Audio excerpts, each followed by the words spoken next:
not loud enough. So are you having puts on DoorDash or what? Fundamentally, it's fucking bullshit. There's no way. Like, I look at the fucking advertisements they have. DoorDash was the result of the shit show that COVID set up. In the long term, that company is going bankrupt. DoorDash is like, it goes back to I guess it's a joke, either a joke or a meme or whatever. But Uber is a taxi service with no taxis. DoorDash is a food delivery service with no taxis, and they aren't cooking the food themselves, right? There are all these companies that ride on the coattails of economic decadence, with COVID being the foundation to it. I like Uber, actually. I think Uber does have a somewhat healthy future, but DoorDash is bullshit. When you see the ads, like they're trying to come up with ideas to make people want to use their service, but the scenes that they have to set up are so ridiculous. Like the most recent one has been like a mom ordering her son like a Happy Meal from McDonald's to his basketball practice, and then she's having a conversation with someone else on the other couch talking about how DoorDash can do everything. It's just bullshit. This fucking air conditioner needs to hurry up. I need the room to be like 2 degrees cooler and I'll be fine. Volume has really got to pick up. Yeah, I don't know why. Like, what are we at? Volume on AMC right now is 4 million. GameStop is 250,000. It seems really odd. It seems really odd. Not to mention a $10 meal costs $150 on DoorDash. I don't know. I can't imagine anyone wanting to do DoorDash as a full 9 to 5. Not literally 9 to 5, but as in that being their bread and butter that pays the bills. I think people are doing it because they have to. I think that's just the result of how every business in America has different times now, different places of work. So I think people are primarily supplying DoorDash's bottom line because they have to. And I think once the economy gets to a point where people don't have to work a second job as much as they do now, that DoorDash will plummet. Because on the other end of that, you have to be able to pay drivers what they need, but then also not pay them enough that the business can still profit. And like the residual cost on the people doing it is absurd. Tires, brakes, just adding miles to your vehicle. Like Uber, when I was in New York, I got a ton of Uber rides, and one of the people that I had it with told me that they could only have like less than 75,000 miles on their vehicle. No boss, no coworkers, and choose your own hours. Yeah, but I don't know. I feel like if I had to do DoorDash, that the cost for me doing it in terms of time and to my vehicle would be unsustainable. Getting paid to pick up people's food and drop it on their porch, easy money. It ranges from about 17 to 25 an hour. Damn. A couple times a week can net you $400 a month. Okay, no, that's fair. That's fair. Wait, did I miss something? ASTRO can say. No. I don't think DoorDash is a fundamentally viable idea. I really don't think they're going to last after COVID really stops. It's between people having to take a part-time job as one side of an extreme to this equation, and then people having enough money that they can DoorDash, which also becomes an extreme, so to speak. It's an extremity of economic conditions where people have to work a second job, and then people have enough money that they're able to actually DoorDash. It's a piece of decadence on both sides. Tezzy feeling it. Tezzy's feeling it. SPY going up. This is fucking stupid as fuck. I fucking smell a rug pull. And whatever the fuck happened yesterday was fucking stupid. I can't believe it went all the way back down. I think this was somebody covering and someone rolling the position for them. I think as someone was covering, someone else was shorting intensively and just absorbing all of that pressure up and rolling that position as someone else. Hey, glad to see basically no one is watching your stream between your bullshit predictions and hatred/envy of Matt Kors. I'm glad karma's catching up with your hate-filled ass. You know, Matt and I are cool now, right? And I was never jealous of him. That's a pretty cute claim to make. That's adorable. That really is adorable. It all doesn't matter. Everything is going autonomous soon. Yeah, agreed. I think that you're starting to see that jobs that are being replaced by autonomous components, the cost of that is being fueled into positions that require more human attention, whether that's management or development of autonomous things.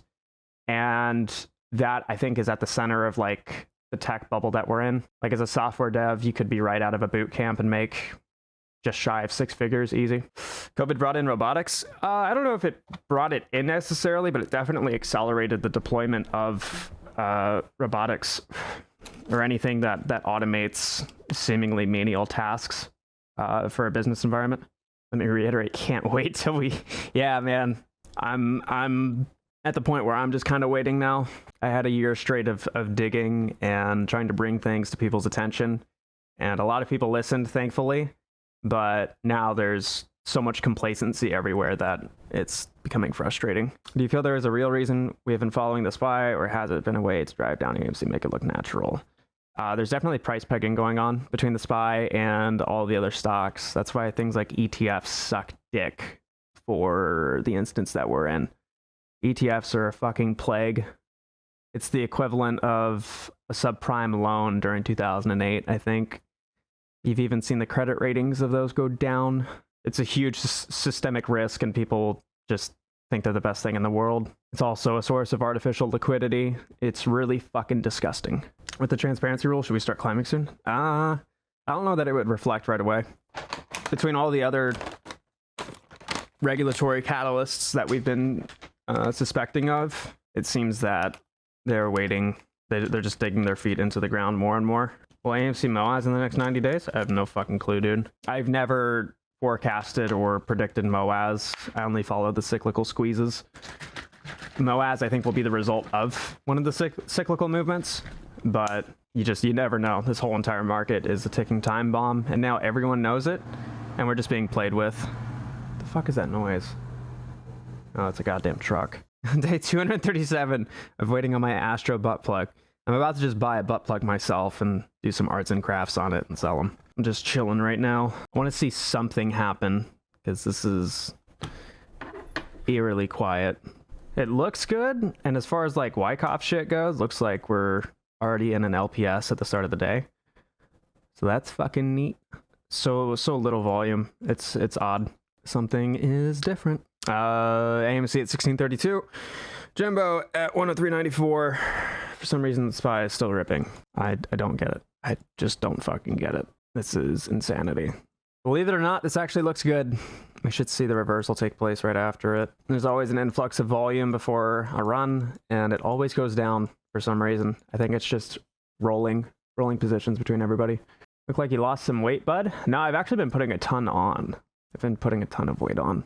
I quit taking Adderall about a month and a half ago, and been trying to reduce stress in my life and fucking just eat and sleep and catch up on everything I've been deprived of. He does not look like Wyatt on Ozark. Do we want SPY to go down? Is that good for us? Depends on what you're looking for. If you're wanting it to go down, people talk about negative beta, but that doesn't always reflect right away, and it doesn't always reflect, period. But it could also constrain margins on anyone that holds a short position, so who knows. Adderall is poison? Yep, I can agree with that. Don't amphetamines stop you from feeling hungry? Exactly. You feel a fuck ton better without it? Oh yeah. The first couple days were dog shit, and that was really kind of shitty because I was just constantly irritable and tired and lethargic, but that was over a month ago now. Do you know anyone on Adderall who doesn't smoke weed? One person. And they're the archetype of someone who takes Adderall. Stopped my amphetamine script a few months back, already up 20 pounds. Yeah, it's been very cathartic.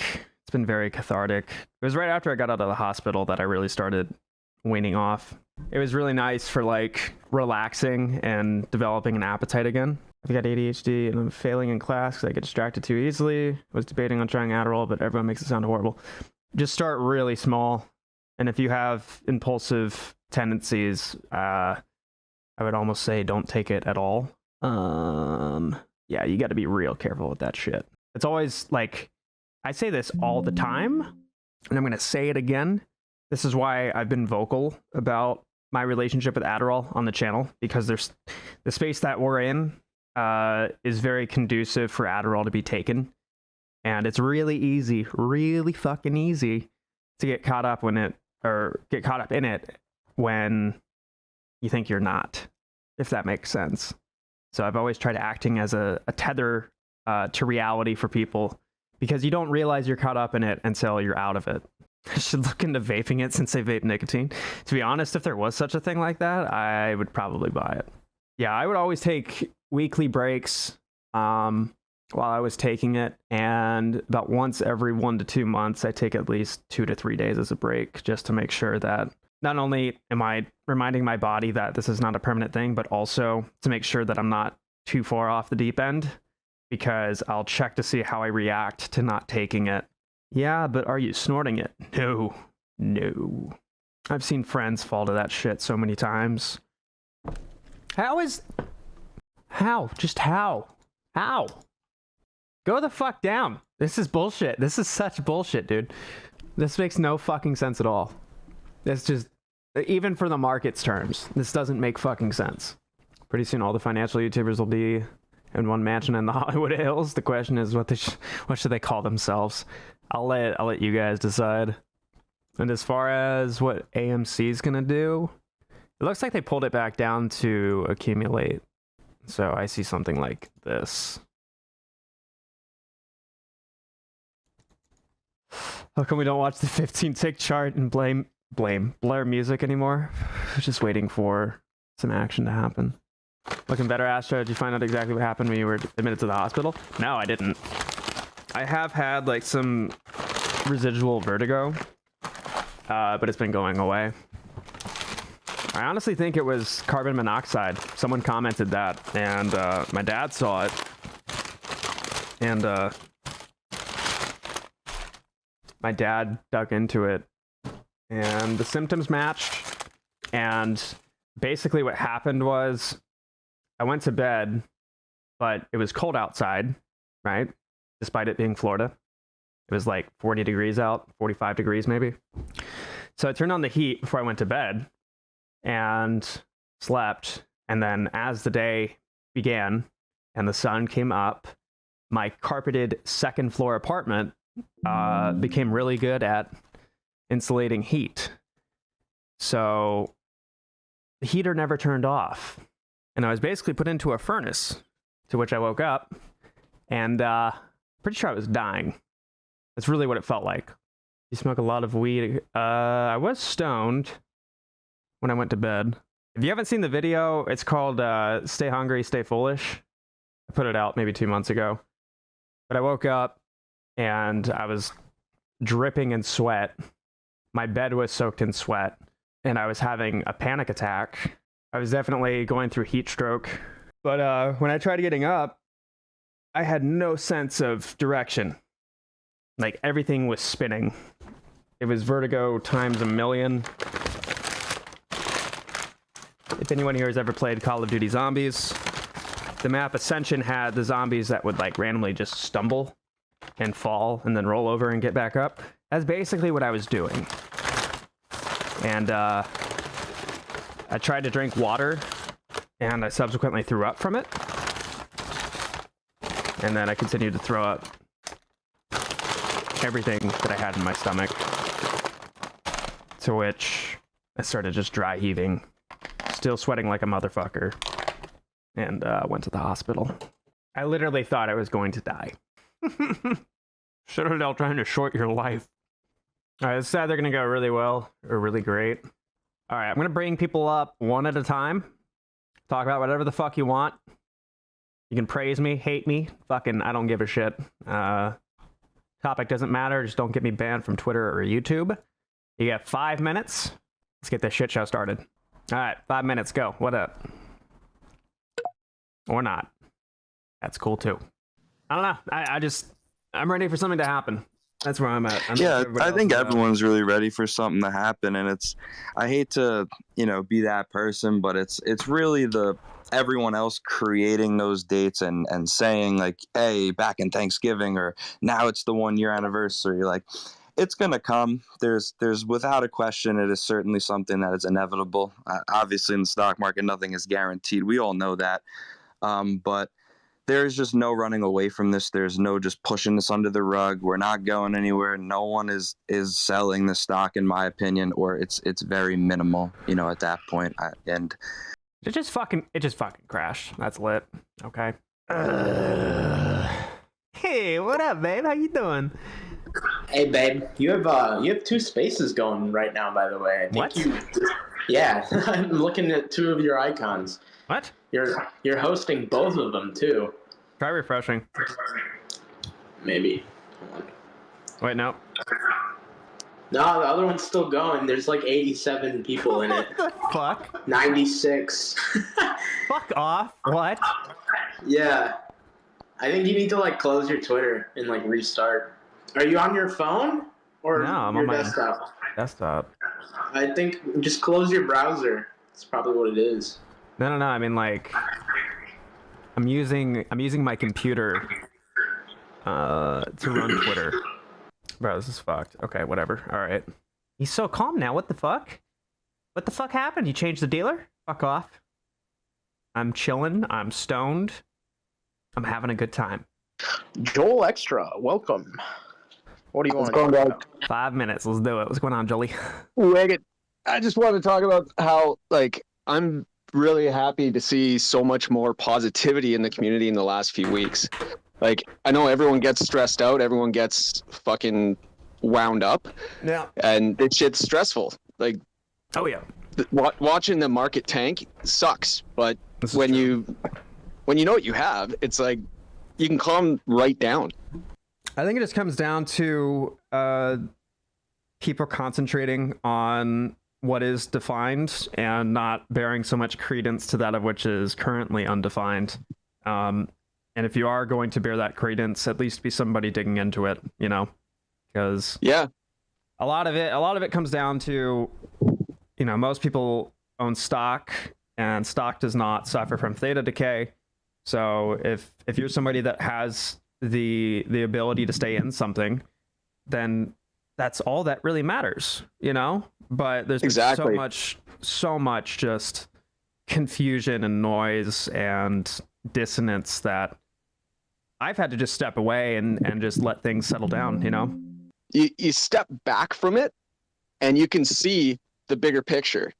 Right. You don't have to get caught up in the petty drama. And the more the people get caught up in the drama of things, the more the other people are winning. Yeah, you're 100% right. A lot of the infighting is just fucking ridiculous, and I've never. And people get so butthurt about it. I know. Fucking stupid. I think people have conflated too much of their identity with what's going on, and like something I always talk about is if you were to look at the chart, right? Take like the past year of price action. If you had a chart of your own emotional state, you would literally see them fluctuate together, even when the stock isn't sure. traded, and all of your components in life will correlate with that if you're not paying attention to that. And I'm guilty of it. Everyone else that I have friends is It's this, hard not to get and this caught up are- in it, yeah. man. Yeah. But it gives you a little bit of catharticism when you realize that, okay, you know, it's not that life sucks, it's that the stock is down right now, right? It's not that I'm frustrated, it's just that something that I care about is not performing well. So of course I will be frustrated with it. And just defining that border is so crucial in staying level-headed in this, but you're 100% right. Yeah, and you know, you have other people in your life that are telling you, "Oh, you're an idiot for investing in this. You're stupid." Like, Oh yeah. But it's not their money. That's yeah, the craziest like, fucking part. I'm getting my teeth cleaned the other day, and the lady doing the teeth is going like, "Oh, hey, yeah, I just bought into the Motley Fool. I heard you like stocks." I'm like, "What the fuck?" Oh god. I was like, no. I was like, "Get a refund, no. get your money back." Yeah. And No, that's it's horrible. just when you hear about, like, especially when you've advised people, or not advised, but like told people about the movement, you've told people about the stock, and they buy in high, and then they're in the red now. Right. They're deep Right. in the red. Like I've averaged up to about, I think about like just under $17 now on AMC. Yeah. And my dad bought in, and he bought in at like 28. Wait. And he's like, "What the fuck?" Yeah. Like, it's gone down so much. Yeah. And I'm like, "Well, I'm not bleeding that much. Right. Well, I know I can hold." that's where like educating people comes into play is like anytime someone can tell you that it's a ridiculous thing or that it ain't gonna happen or blah blah blah blah. That's where you step in with what you've learned and you explain to people why what you've learned allows you to say that I feel good in this, and that regardless of what you see on the chart right now, this is just a blip within reality. It's not going to be this way forever, just plain and simple. And Oh, for sure. And that's why, again, I'm so focused on just educating at this point. Like, I've watched myself lose hundreds of subscribers now because I'm not making content that is just about what the chart is doing. I'm digging into all the actual fundamentals of the market and the mechanics of it. And there's so many people out there that are not stepping away from that clickbait style video that, it instead of educating, like, Bigum sent me a PDF a while back, and it cited this book, Flash Boys, and I've tweeted about it a few times in the last. Yeah, I couldn't put it down, man. Yeah. Like, I read it cover to cover in 2 days, and the same mechanics that are brought about in that book, we're seeing that play out today. Yep. That same high frequency trading, latency arbitrage, all that other bullshit. I wouldn't have known any of that if it wasn't for YouTubers like yourself and Bigums and all these other awesome dudes who are putting out all this this information. It wouldn't be in the public consciousness. Right. So do I really need, oh, hey, I think the stock's going to go to the moon tomorrow? No, I don't need that clickbait shit. I need actual mechanics knowledge. Education. Yeah. This is why I like Dave Lauer, because he posts about this stuff all the time. Yep.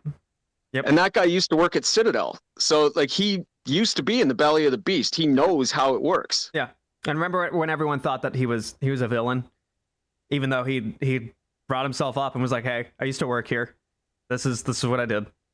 And people still were going at it. And he was straight up about it. Yeah. It's like, amazing. You can work for a shitty company that does shitty things and then have that, like, moment of clarity that, hey, what I'm doing sucks. Yeah.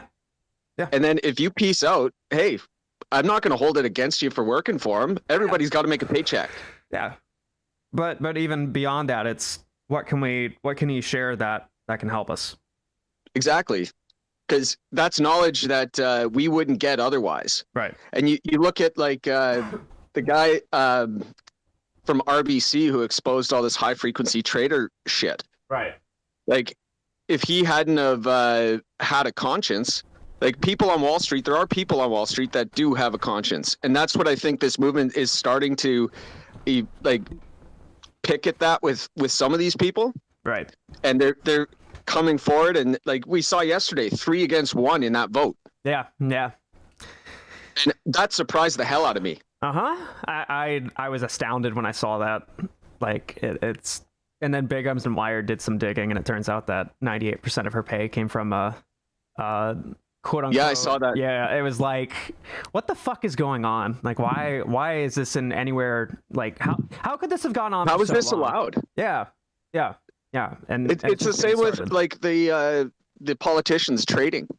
They shouldn't be allowed to trade. They have insider information that should have been illegal a long time ago. Yep. And, I don't care what side of the political spectrum you're on. All of that needs to go away. Right. It needs to be a fair marketplace. Right. And that's not fair, because if they start selling off, it starts a psychological process amongst investors who are seeing, hey, this person's selling off. Yep. So, it's like fundamentals don't really apply when you have someone with insider information selling off all their shit. There's a really old DD where some guy found a Citadel entity that was incorporated in the Cayman Islands, and he found some language in a document. This was posted on Superstonk. It was months ago. That said, Citadel can. This Citadel entity can pay anyone and everyone, no matter if they're employed by the company or not. And I remember reading that. Yeah, it was really interesting. It's like this, like, backdoor offshore, like, payment payoff bribe thing, whatever you want to call it, really. Yeah. Well, and they have these multi layers of detachment so that they can pay off anybody that they want. Good word for it. Yeah. Yeah. And it's funny too because like I don't think there's a mechanic in the banking system at all that would prevent a ACH transfer or a wire transfer from like completing itself if someone's sending it to a bank account and they have all the right information. So if you were a past employee with Citadel and you don't no longer work there, as long as they have your bank information or have the ability to get your bank information, they can send you money whenever they fucking want, which is insane to think about. Wow. Yeah, and it makes you look extremely guilty. Oh yeah. True. Right? That's another one. Yeah. Yeah. That's a way of them discrediting people, and like I've even seen it on Reddit. Like last week, somebody reported me saying that I was going to self-harm, and it's like, I got that. What? I got the same thing. Like 2 months ago. Yeah, and then the next day, somebody tried to hack my Twitter. It's like they're trying to find ways of harassing without directly contacting us. It comes down to It's just plausible crazy. deniability. Yep. It's all 100%. Yeah. You know what I'm kind of pissed off about is that no shill marketing company has reached out to me and been like, "Hey, Wet Dirt, do you want to sign an NDA and we'll pay you like $10,000?" Just because I would sign the NDA and then fucking tell everyone what the fuck they tried making me do for $10,000. Well, because an NDA doesn't really apply if they're asking you to do something illegal. Not true. Not true. Well, they can hold you accountable for it, but like there's that cost, that risk benefit analysis that you have to do. If you're willing to take that legal risk, yeah, they could probably sue you, but yeah, they can't take. They wouldn't be able to put me in prison for it. So exactly, they'd just be able to take the money back. Yeah, like it would be a civil suit. Yeah, and probably sue you for damages or whatever else. But like, fuck it, I would take the heat. I think I would make more money off the story than than what they paid me. And then just pump that into your favorite stock. True. Exactly. It's all about the business model, man. My whole question is from people that are big into data, they're probably a lot better than me, is what do we think? Is it more on the end of 1,000 times the float, 100 times the float? Is it even possible to try and predict a number of shares that have been created? That was one of the things that I wanted to know. If you had any perspective on that, like on how many there could even possibly be out there. I bet you it'd be fair to say that whoever is the nefarious person in the scenario of naked shorting doesn't even know how many naked shorts they made. And especially when it comes to FTDs, we haven't seen any of the failure to delivers actually be bought back, or even if they have, they've had little to no fails have effect been on the bought price back action. that we know of. It all comes down to people trying to speculate on what mechanic within the market enabled this to happen. It comes down to people trying to speculate on where some of these things may be hidden, and it's never one of the biggest problems that I see from my perspective is that people are too caught up in thinking that it's just millions of shares or billions of shares or whatever the number is that exists that need to be bought back, because you can conceal a short position in different financial instruments. So if I have 100 shares naked and I want to somehow maintain that position for my balance sheet, then I can just sell a call with a delta of 1, and now I still have that position. I can go back and buy those shares, return them, but I'm still net short. That's just one very simple example where you can actually pull something like this off. You can also hedge these with deep in the money calls, far out of the money puts. The Kilted Trader a long time ago put out some great work concerning married calls and divorced puts. But there's just so many things that if everyone could become aware of and be educated on, that you could easily end this thing within a month. And you wouldn't have people touting at you with, "Oh, you're an idiot," or blah, blah, blah, blah, blah. How dare you? How could you even consider this being viable? And truth be told, if you were able to perform education to the masses where everyone was able to understand what was going on to even a fraction greater of a degree than where it's at, And that's not to discount how far education has come already on it, but if people could articulate what's happening in a concise fashion and be able to share that with those around them when they're prompted to, as well as be able to push that across media outlets, that's your answer there. That's ultimately what I think would be the catalyst, is if everybody was able to actually put a spotlight on these closets full of skeletons and then explain to everybody that these aren't illusions, these aren't ghosts, these are actual skeletons right here. And yeah, you might not see it right away, but if you open this door, what do you think you're going to see? I don't know how that would make sense from a financial standpoint of when we start to hit 1,000 a share, that AMC's market cap would be at 1 trillion. Where would the dollar value be able to come from to actually pay everyone those types of numbers? Well, so there is a gradient to that where, well, let me first say this. It comes down to supply and demand. And if that mechanic of reality is respected, then theoretically, within that lens where supply and demand are withheld or upheld rather, your theoretical share price is unlimited. But then you have to introduce the constraint of where does the value of the dollar land? Because eventually, when you have a 500 million float company at an evaluation of $1 trillion per share, or $1 million per share, or $1,000 per share, having it at $1,000 per share already puts you at, what is that, $5 trillion in market cap? I believe it's 1 trillion in market cap. I could be wrong on that. It would be 5 something. Call it 5 trillion. That's twice what Apple is valued at right now, which doesn't sound too crazy given the stage that you're setting up with this, right? But if it becomes 10,000, now it's going to be 500 trillion, right? Or however the math scales. I don't know if it's 5 trillion as the base of 1,000, but eventually your share price becomes so inflated that the instrument that you would convert to, aka the dollar, would become so deflated technically. Also could be technically inflated, depending on how you look at that. But do you believe that economically, it would literally become economically unsustainable. You would crash every economy in the world because of how that is connected. You just look at a forex exchange and you'll see exactly how that pans out. I never heard you personally say, maybe I just haven't heard it. Do you have a set dollar amount without causing any sort of, anger from anyone on the top or the bottom? Do you have a set value in your head that makes sense, that you say this is a price target I'm eyeing, this makes sense? Because like you were saying, the value of a dollar, my head just doesn't make sense that they're going to be able to pay millions of shareholders $100,000 a share. But on the flip side, I think it'd be asinine to sell the stock at $100. So, what is there a middle ground that you would be willing to say, or do you feel comfortable in from an opinionated standpoint?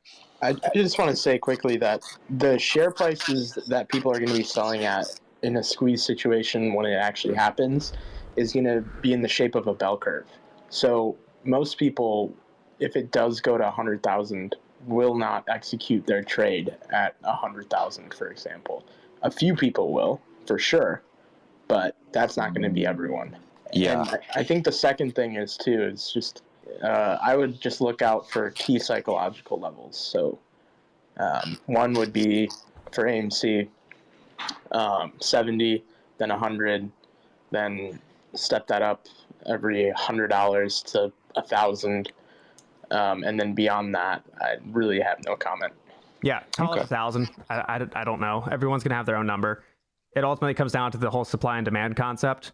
But $1 million, flat out, no. Just no. The whole entire world would collapse. That's literally how it would work. There are some people who legitimately do, believe on that radical end of it. That right there is because of people who are irresponsible in what they say. That is why. Yeah, and now you've created a residual force that is going against rational thinking.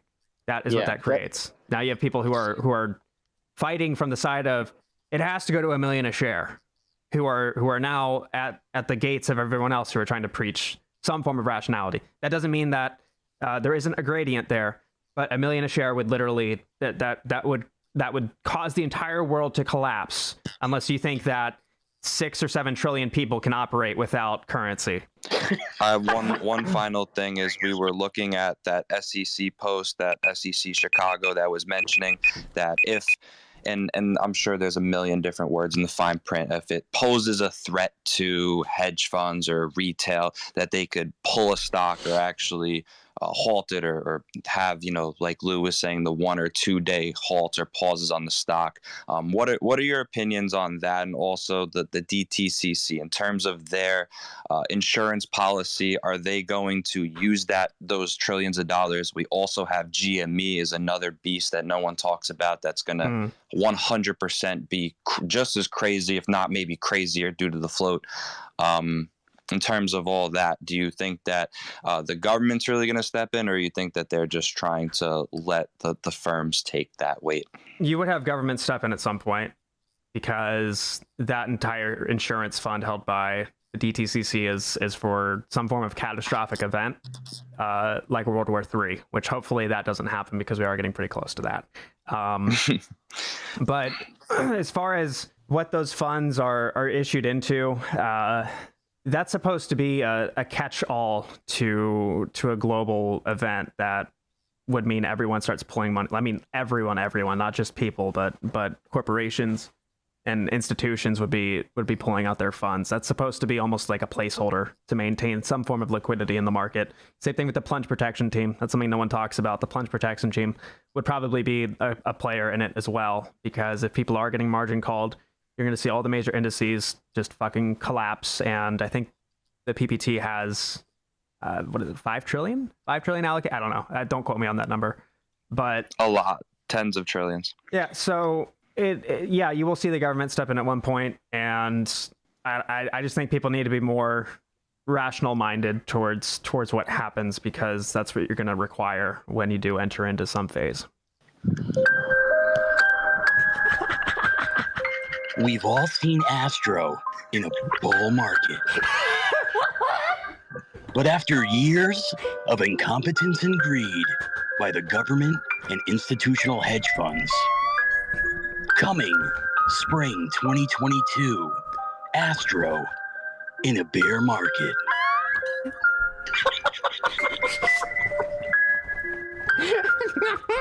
Let's fucking go. That was fucking I just wanted to come up and do that. That was fucking Love amazing. You guys are good. I'm fucking buying and holding at these levels Someone all clip the that, time. please. And I just wanted to fucking throw that out there because I thought it was funny. That was so great. That was so great. Just looking forward to the to watch and see how this plays Still out, hear man. the fucking track in the background. Still playing. We got Hugh Jass. Hugh Jass. Yeah. Hugh Jass. Hugh Jass. Well, hey, believe it or not, my real name is not Huge Ass. What? But I just wanted to give a real brief story here. You're a little because I quiet, think by the way.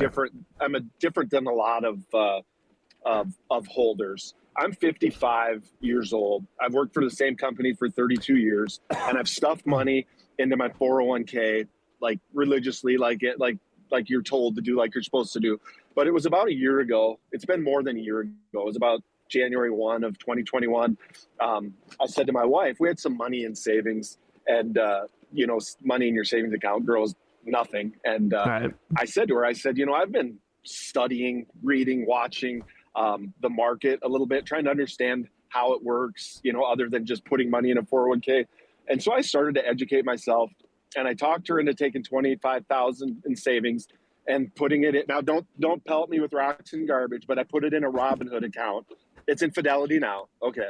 But anyway, Well, last year, no one started in realized how Robin- fucked up that was. It was January 1st. They didn't pull the buy button until the 27th. Don't ever let I anyone know. fucking talk shit to you for that. I know. I do get a lot of Robinhood shame because I still use Robinhood for options. I'm sorry, but all my shares Who are gives a parked shit? at Fidelity.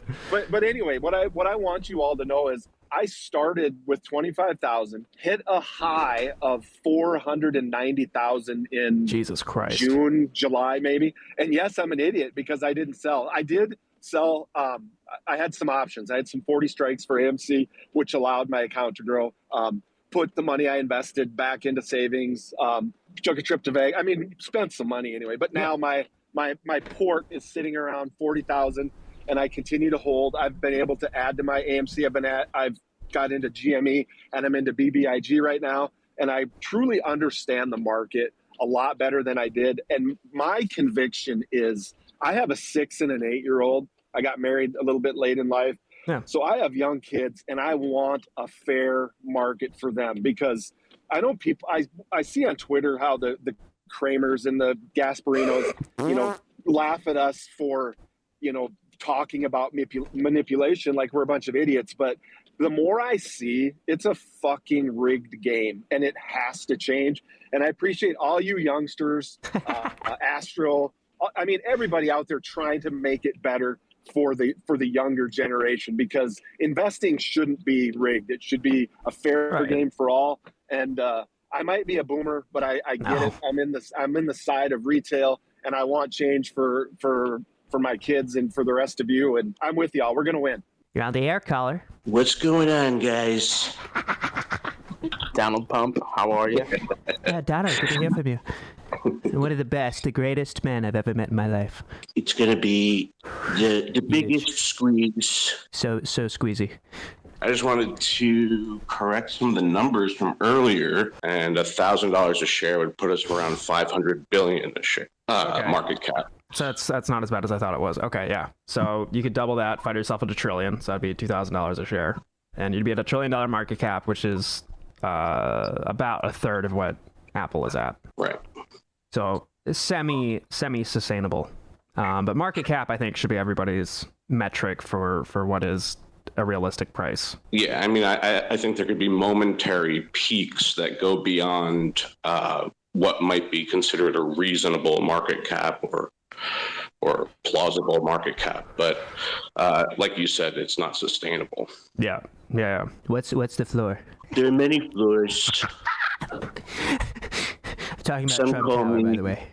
the king of floors. You decide. Good morning, Professor Astro. Good morning, Pumpkin. How are you? How are you, Professor Astro? Long time no see, no hear. Yeah, no. Good to see you. Good to hear from you. Good to see some nice people over here, by the way. Yeah. You've been doing good? Yeah, I've been fucking my life to save someone's life. What? I am actually in the process of fucking my life to save some people's life, I respect it. I'm actually fucking quite busy in my medical research, so Have you been doing your homework? Professor Astro, every night I do my homework. I never forget your homework, you know that. Yeah, Professor Astro, by the way, your homework has a priority over everything, Wait, somebody Plant-Based Ape just said fuck this stream in the chat. How do you feel about that, Morat? I mean, if he said that, so, he actually deserves not only the banana and the mayonnaise. I would suggest him a new method. It's a very easy and very quick method, to be honest. He just has to dip his middle finger in the pumpkin. In the what? Pumpkin soup. Satisfied as soon as possible. Dude, so since we're usually having this kind of discussions on the Discord, and instead we're on Twitter this time, I bet you there's a lot of people in here that are so fucking confused. You're fucking right. They have no idea what's going on. Kindly please listen to me. Open your eyes and ears. Even if your ears are closed, kindly please give you 1 second to clean them and listen to me quite carefully. I am the student of Professor Astro, and I am not your mother, father, your sister, your brother, not even your financial advisor. I'm just Professor Astro. And when I come and we make some good and bloody enjoyable and sexuological jokes here, so please kindly don't take it personal. It's just for... And kindly please, when we say pumpkin and we say the roasted ducks and all, these are the terminology used based on me. So this terminology cannot be even copied. Is that so your DD? Know your time. That's your DD. So no one else can take it. No one else can say it. Exactly. Mm-hmm. The conspiracy is he's Ryan Cohen, right? Fact will always remain fact, by the way, you know that, yeah? The fact can never be changed, yeah? You can never change the fact, This is true. Yo, why the fuck does Charlie Gasparino always got to talk shit? Gasparino's an idiot, dude. That's literally his Yeah, job. he's a He's fucking paid to get jerk off, attention. dude. Like, he's got nothing else to talk about. All the other bullshit that's going on in this world, he wants to talk about fucking AMC every day, tweeting about it. I hate that shit, It's dude. giving him attention. It's a basic rule of psychology. Every piece of attention is good. Whether it's good or bad, just getting attention is enough. It's normally what happens to people who didn't get enough of it as a kid. And then where do you think Gasparino lies on that spectrum? Thanks for calling in. Before we move on to our next speaker, quick word from today's sponsor. You'll be saying, wow, every time you use this towel. It's like a chamois, it's like a towel, it's like a sponge. A regular towel doesn't work wet. This works wet or dry. This is for the house, the car, the boat, the RV. ShamWow holds 20 times its weight in liquid. Look at this. I just want to quickly say, before this commercial break, I was accidentally kicking people from the space. You fucking dumb shit. Which didn't allow them to rejoin. They were on a blacklist. I thought I was just removing people from speaking until Pete G, thanks man, I don't know if you're still in here, let me know that I'm actually banning people instead of kicking them from speaking. So I apologize, my apologies. And here's Joey Diaz with a quick word. Anyway, have a great weekend. And let me tell you something. Get up, cocksuckers. It's all over. Listen, we had a rough couple of months. Get up. Fucking Katrina's cousin Maria. The other one, Puerto Rico, Houston, fucking Florida. Listen, it's been tough up to now. The earthquake in Mexico, the White House, whoever the fuck is going on. Okay. I believe we have a special guest coming up now. Oh, fuck is right. Oh, my God. I hope I don't get permanently banned again now. What? Yeah. Morgan Freeman was permanently banned from Twitter. Glad to be able to be back on the air with the ASTRO here and the epic rants and speeches. And there's one thing that we're all here for. We all know it. And that's the squeeze. We'll have what we came for. We just need to stick together and be united. But what truly brings us together is our hatred for the fuckery. Enough with the goddamn fuckery. My friend Andy Dufresne didn't crawl through 500 yards of shit for all you paper-handed bitches to collapse now. If he could do that, you could sit tight in your fucking gaming chairs all year long, eating your pizza pockets and drinking back your Red Bulls. I know when Batman was faced with many challenges, all I gave him was a six-pack of Monster Energy drink and one hell of a deep-fried chimichanga. That's all he needed to go out there and fight the Joker. Now, if you think that's no laughing matter, then what the fuck are you doing here? This fuckery we're dealing with Kenny, this is greater than any villain that's ever affected Gotham. There's no device that I could invent for Batman to take this motherfucker down. That's because the device is you. It's me. It's all of us. And now it's our time to come together for Amy and beyond. I'm Morgan Freeman. This has been your Morgan Freeman moment. I also do birthday parties, so I'm just saying.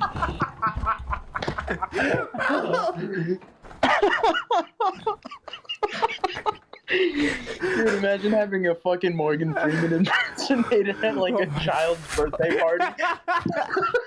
Hey, nothing's wrong with that. Everybody would recognize him. And if you want the kids to quiet down and go to nap, well, I'm pretty good at doing that too.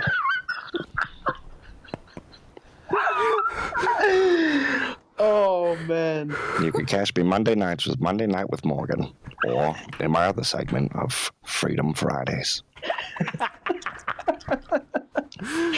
Coming to an AMC theater near you soon. You laugh, you lose. Stomach edition. That's what we're going to call the video. Good afternoon, caller. You're on the air. All right. If anyone else wants to talk, we literally have no one else in line because I'm not recognizing Papa Goose as a person. My question would be, do you think What? Did Goose just drop? Bro. I kicked him. Wait, what? No! Gosh! Oh, that's nasty now. Oh, don't do that. That's a goosey. You motherfucker! You told me off. My question is, do you think AMC's gonna squeeze? See, this is why I kicked him.